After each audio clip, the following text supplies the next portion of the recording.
हराम है। लड़की वाले से मांग कर जहेज लेना हराम है। अल्लाह इस पैसे के बारे में, जहेज के बारे में कल क़यामत के दिन सवाल करेगा। क्या जवाब दोगे? जहेज का मांग कर लेना हराम है। अच्छा एक बात ये बताइए, पढ़े लिखे लोग आप लोग बैठे हैं, ज़हन को हाजिर कीजिएगा। बेटे की, मेरे बेटे की शादी है तो फाइनल करने कौन जाता? बाप जाता कि बेटा जाता? जल्दी बोलिए ना। बाप जाता है। अच्छा ठीक है, लड़की वाला से बात हो गई, ए समझी लेन देना कुछ बात आ जाए। लड़की वाला तो वैसे ही बेचारा मरा हुआ रहता है, वो तो घबराया रहता अंदर से कि ना जाने ये डकैत की मांगता। अच्छा समझी लिस्ट निकाला, कागज निकाला, कलम निकाला, हाँ समझी की बोला नहीं 1.5 लाख टका। थपाची कीमत कितना है अभी? 1,60,000। हाँ कुर्बान जाओ। आज तो आलम यह है कि लड़का एक आंख का काना है, उसको पूछिएगा ना मोगी के रंग चाहिए रे, बोला ब्यूटीफुल। लड़का खपड़ी का तल्ली है लेकिन लड़की उसको ब्यूटीफुल चाहिए। लड़का एक पैर का लंगड़ा है, उसको भी थपाची चाहिए।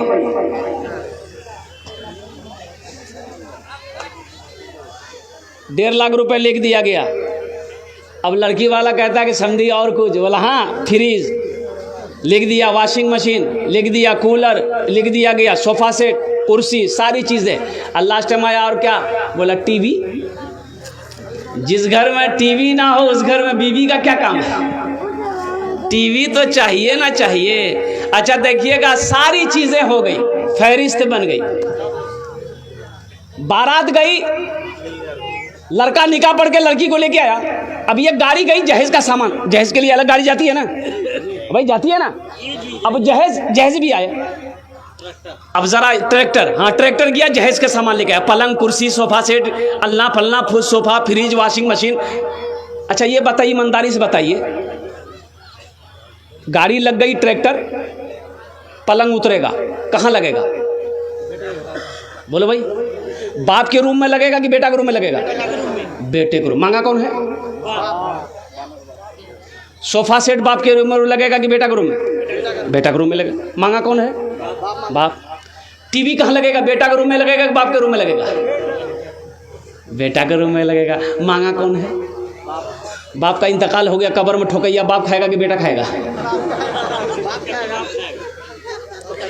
ए दुनिया वालों छोड़ दो आदत जहेज की, अच्छी नहीं है रीत रिवायत जहेज की, सबसे बड़ा जहेज है ए दोस्तों दुल्हन, फिर इसी के बाद कुछ नहीं कीमत जहेज की। एक लड़की वाले को पता चला कि लड़का बाप का इकलौता बेटा है, बहुत अच्छा है, ओहो अगर मेरी लड़की की शादी उससे हो जाए बहुत अच्छा रहेगा। एक आदमी को साथ दिया, लड़की की तस्वीर लिया और चला उसके घर पे, चला पूर्णिया पहुंचा, लड़के वाले के घर पे पहुंचा, सलाम दुआ हुई, लड़के वाले ने बिठाया, बोला कहाँ से आए? बोला कि हम गढ़बनेली से आए हैं। पता चला कि आपका बेटा है, इकलौता बेटा, मेरी भी इकलौती बेटी है, अगर शादी हो जाए तो बहुत अच्छा रहेगा। तो बोला कि हाँ ये बात तो सही, लेकिन आपकी लड़की हम लोगों को पहले पसंद आना चाहिए। बोला पसंद, मेरी लड़की पसंद आ जाएगी। निकाला, फोटो दिखाया, देखा लड़के के बाप ने, लड़की खूबसूरत थी, पसंद आ गई। बोला हमको पसंद है, मेरा बेटा को दिखा दिए। लड़का को दिखाया, लड़का को पसंद आ गया। लड़का बोला लड़की बहुत खूबसूरत है, हम इसको अपनी बीवी बना लेंगे, हम शादी कर लेंगे। बेटी वाला खुश हो गया कि चलो मेरी बेटी को दोनों बाप बेटे ने पसंद कर लिया। अब थोड़ा लेन देन की बात कर ले। वो लड़का संस्कृत पढ़कर आया था बाहर से। क्या पढ़ के आया था? तो लड़की वाला लड़के के बाप से बोला कि समझी अब तो मेरा आप समझी हो ही जाइएगा, जहेज में की लेवा? बोला हमरा कुछ नहीं चाहिए। लड़का के पूछा, लड़का एम उम्मे छे, लड़का को सामने बैठा, बोला बेटा क्या लेगा? टाइटन घड़ी लेगा कि सोनाटा घड़ी लेगा? क्या लेगा बोलो? तो लड़का संस्कृत में बोला ना। बोला क्या बोला भाई? इन्ना बोला कि हाँ बोला। तो उसके साथ में जो था वो बोला, फिर पूछे संस्कृत में बोला, तो बेटा क्या लेगा? कूलर लेगा, कूलर कूलर। तो लड़का बोला ना। बोला भाई बात समझ में नहीं आ रही है, ना भी बोल रहा हाँ भी बोल रहा है। लड़की वाला को बोला फिर क्या लेगा? फ्रिज लेगा, फ्रिज। लड़का बोला ना। तो लड़की वाला को गुस्सा आया, बोला खुले बोलो की नहीं बे, बात समझ में नहीं आ रही, खुल के बोलो क्या लेगा? तो लड़का बोला या माहा। बात समझ में आ गई। हाँ, ए दुनिया वालों छोड़ दो आदत जहेज की, अच्छी नहीं है रीत रिवायत जहेज की।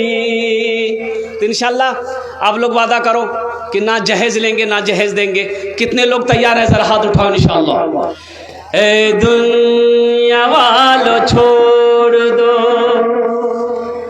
ए दुनिया वालों छोड़ दो आदत जहेज की, ए दुनिया वालों छोड़ दो आदत जहेज की, अच्छी नहीं है रीत रवायत जहेज की। सबसे बड़ा जहेज है ए दोस्तों दुल्हन, सबसे बड़ा जहेज है ए दोस्तों दुल्हन। फिर इसके बाद कुछ नहीं कीमत जहेज की, फिर इसके बाद कुछ नहीं कीमत जहेज की। ना जहेज लेंगे ना जहेज देंगे। आज जो ले लिए हो वो रिटर्न होगा कि नहीं होगा? वो रिटर्न नहीं होगा। मौजूद सामईन किराम, वक्त की किल्लत है, बहुत तेज़ी के साथ ये घड़ी वो क्या कहते हैं कि अपना काम करती हुई चली जा रही है। वक्त करीब होता चला जा रहा है। 1 घंटे के अंदर में हमको अपनी बात को समेटना है। तो मौजूद सामईन किराम, ये मदरसे का जलसा है। और मदरसा देखिए, मस्जिद अल्लाह का घर है, मदरसा किसका घर है? रसूलुल्लाह का घर है। मदरसा अल्लाह के रसूल जनाब मोहम्मद रसूलुल्लाह सल्लल्लाहु अलैहि वसल्लम का घर है। सबसे पहला मदरसा अल्लाह के रसूल ने मस्जिद नबवी में वो असहाबे सुफ़ा का मदरसा कायम किया, वो मदरसा खोला। तो कुर्बान जाओ, पढ़ने वाले कौन थे? हज़रत अबू बकर सिद्दीक़ थे, हज़रत उस्मान गनी थे, हज़रत उमर फारूक थे, हज़रत अली करमुल्लाह वजहुल करीम थे, हज़रत ज़ुबैर थे, हज़रत तलहा थे।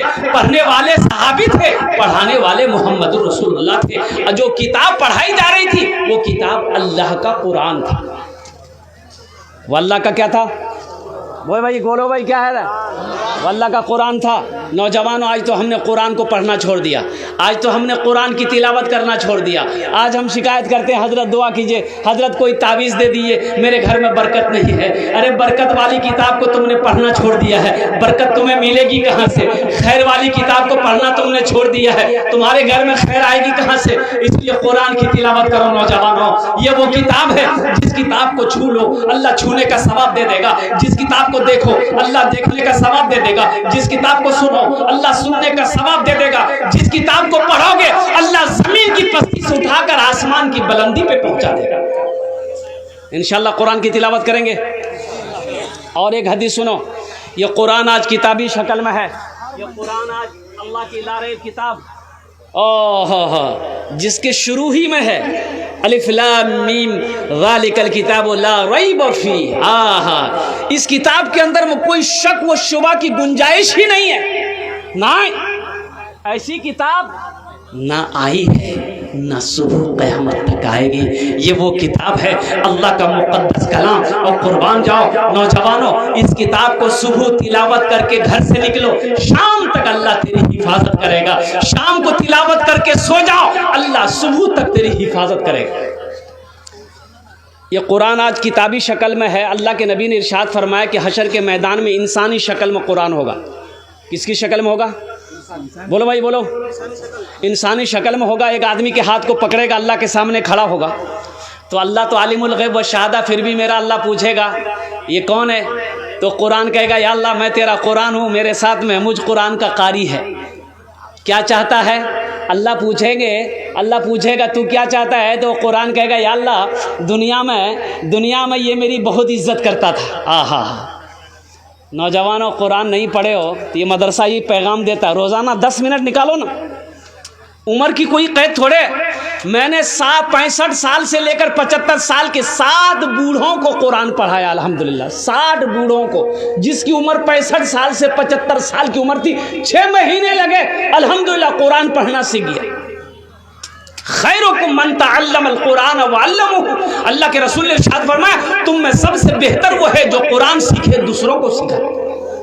अफसोस का मकाम है, तुम कहते हो हम कुरान पढ़ने नहीं जानते। कैसा मुसलमान हो तुम, कुरान पढ़ना नहीं जानते हो? खाली गोश्त खाने वाले मुसलमान हो। शर्म आनी चाहिए इस बात बोलते हुए कि हमें कुरान पढ़ने नहीं आता। क्यों नहीं आता भाई? ये अल्लाह की लारेब किताब थी, कुर्बान जाओ। हमें क्या करने के लिए अल्लाह ने पैदा किया था, हम कर क्या रहे? इंशाल्लाह सीखेंगे। है भाई, बोलो भाई, हाथ उठा के बोलो भाई, सीखोगे? अल्हम्दुलिल्लाह। अच्छा, इधर वाले नहीं सीखेंगे? अच्छा, लोग पढ़ा लिखा है अल्हम्दुलिल्लाह, सुम्मा अल्हम्दुलिल्लाह, पढ़ा लिखा है ये लोग, पढ़ा लिखा है। एक नौजवान बम्बई में रहता था, वो घर आया, उसकी बीवी बोली कि आपकी बार बम्बई आप जाइएगा, हम भी जाएंगे। बोला पगली तुम कहाँ जाओगी, बड़ा महंगा शहर, हम तुमको लेकर कहाँ घूमेंगे, तुम घरे में रहो। तो बीवी बोली कि हमको मन नहीं लगता। तो उसका शौहर बोला कि एक गाय खरीद के दे देंगे, चारा उरा खिलाना, उसी में तुम्हारा दिल बहलते रहेगा। एक गाय खरीद के बीवी को दे दिया, नौजवान बम्बई चला गया। ये टेलीफोन का ज़माना नहीं था उस वक्त, ख़त किताबत। लड़का थोड़ा कम पढ़ा लिखा था, उसको बोलते कट पढ़ा। क्या था? हाँ। अब 2-3 महीने के बाद घर से खत गया।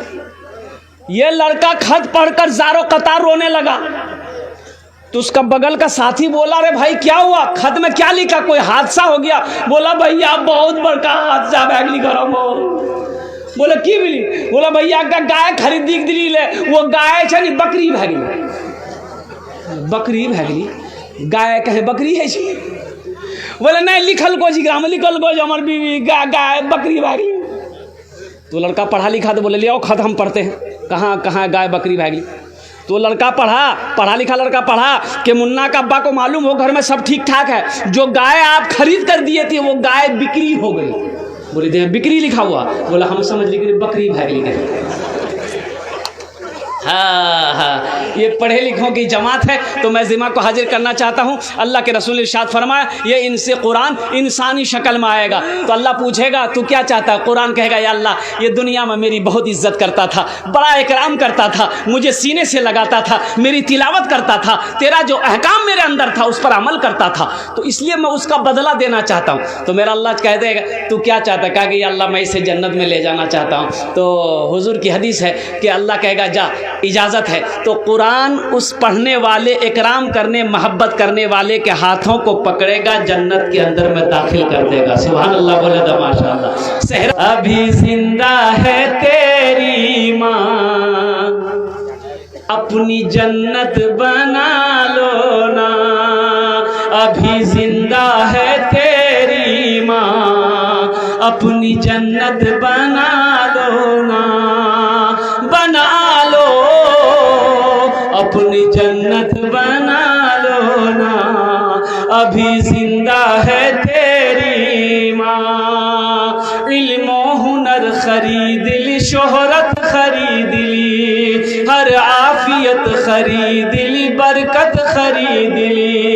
एक शब जो माँ के पाँव दबा कर मैं सो गया, एक शब जो माँ के पाँव दबा कर मैं सो गया, देखा जो ख्वाब में मैंने जन्नत खरीद ली। अभी जिंदा है तेरी माँ, अपनी जन्नत बना लो ना। है दूसरा नौजवान में जंगलों में बयाबान में पढ़ो, मीनार गिर पड़े हैं तो मैदान में पढ़ो, ये बेखबर नजूमी तुम्हें क्या बताएंगे, कल होने वाला क्या है ये कुरान में पढ़ो। तो इंशाल्लाह कुरान से मोहब्बत करोगे भाई, कुरान से मोहब्बत करोगे। कुरान कहता है जो हमसे मोहब्बत करेगा हम उसको ज़मीन से उठाकर आसमान की बुलंदी पे पहुंचा देंगे। कुर्बान जाओ।